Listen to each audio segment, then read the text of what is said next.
This is Morning Edition on Vermont Public. I'm Mitch Wertlieb. Good morning. And after 20 years of saying good morning, I'm saying my last one now. Not permanently, I hope, unless you know something I don't. And if so, please relay that news to me gently. What I mean is it's the last of the good mornings I'll be saying in my role as the everyday host of Morning Edition at Vermont Public. You know, I was informed recently that today marks 20 years to the exact day that I was officially hired for this dream job. 20 years to the day.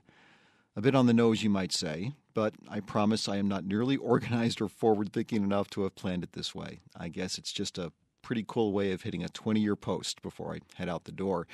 But of course, I'm not leaving Vermont Public entirely, so that puts this goodbye in the precarious position of being labeled somewhat anticlimactic. But for me, that is most certainly not the case, and I will try to explain why.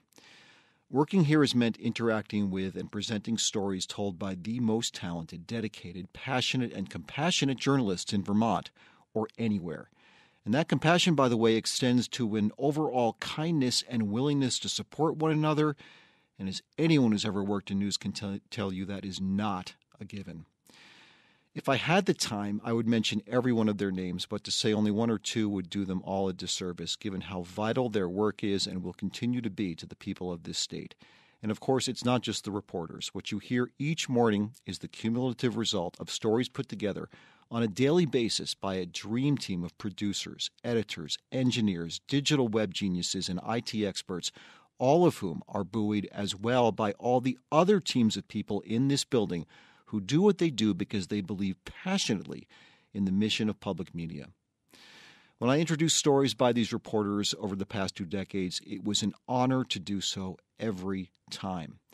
And I am very much including the outstanding journalists from earlier days at VPR who are no longer here, but whose legacy of excellence informs the equally amazing work of those who have followed in their footsteps. It's like having the confidence that a tomato grown in your own garden will taste delicious, be nutritious and safe to eat because you tended to it. You watched it grow and kept the conditions just right until it ripened to perfection. And of course, you have tended this audio garden. Your support has ensured that this collective tale of life from this little corner of our planet contains stories that you can trust, crafted carefully and thoughtfully. They're not always happy ones, but they're always shared. And this is where I come to the part of the goodbye that really does feel more permanent than I would like it to be, because there is something special about sharing even part of a morning with someone. Mornings are a time of vulnerability. What is this new day going to bring? Will it be better than the day before, or at least offer some hope that it might be? Never mind 2 decades. We don't have to go back further than a week or two to know how difficult the news can be. And I wish I wasn't talking about this very personal thing at a time when so many others can't afford to be thinking about anything other than how to piece their lives back together following yet another onslaught from the forces of nature. But through so many difficult times, you have somehow, through an act of graciousness I will never fully understand, allowed my voice to be a part of your mornings, to talk sometimes about terrible things in that most vulnerable time of the day. And you stood by me even when my emotions overrode the stoicism people who deliver the news are expected to display. And I hope you can allow me that leeway again right now, because obviously I'm doing it again. See, I know that there is a technological explanation for how radio works, but to me it will always be magic. I say something here, alone in a studio, it floats through the air, and it comes out there. And you, miles away from where I sit right now, you hear my voice. I will never not find that astonishing or fail to appreciate the power of that invisible connection. And through 20 years of waking up well before dawn, through bitter cold mornings in winter and some of the most spectacular sunrises climbing over the Green Mountains in summer, what always drove my desire to repeat the process again and again and again was the thought of speaking with you.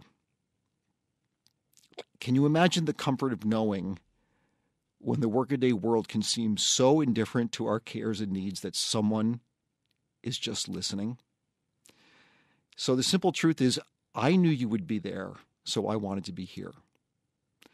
For 20 years of your caring and listening, saying thank you feels like falling shy of a debt that I can never fully repay. I know it's not enough for all that you've given me. But I also know that what we've shared together, laughter, music, sorrow, pain, uncertainty, and anger, but also moments of great discovery and joy, those forever will be ours. Because those moments, they do not disappear. They ripple out over time, forever. So thank you for allowing me to share them with you, and thank you always for the endless gift of listening.